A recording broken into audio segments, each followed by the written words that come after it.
Welcome to this DelftStack tutorial video. In today's video, I'm going to show you how to remove a password from an Excel workbook safely and correctly. Whether you're tired of entering the password every time you open the file, or you just want to remove protection before sharing the workbook with someone else, this simple step-by-step guide will walk you through everything you need to know. Before we begin, there's one important thing to clear up. This method is only for Excel files where you already know the password. If you've forgotten or lost the password, this video is not meant for that situation. As long as you know the password and just want to remove it going forward, you're in the right place. First, open Microsoft Excel and open the password-protected workbook. Enter the password so the file opens normally. Once the workbook is open, look at the top left corner and click on the File tab. Make sure you're following along carefully here, because this is where the password settings are located. Next, on the left side, click on Info. On the right side, you'll see a section called Protect Workbook.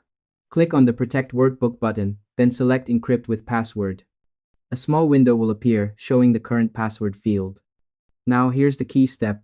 Delete everything inside the password field so it's completely empty. Don't type anything new. Just clear the box, then click OK. This action tells Excel that you no longer want the file to be protected by a password.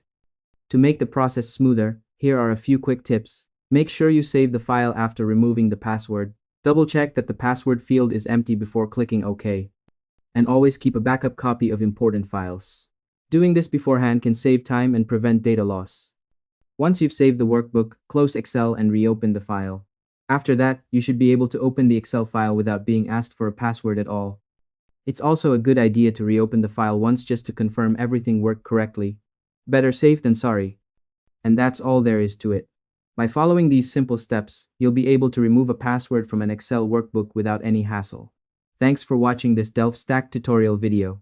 If you found this helpful, feel free to share it with someone who might need it. Why not make their day a little easier?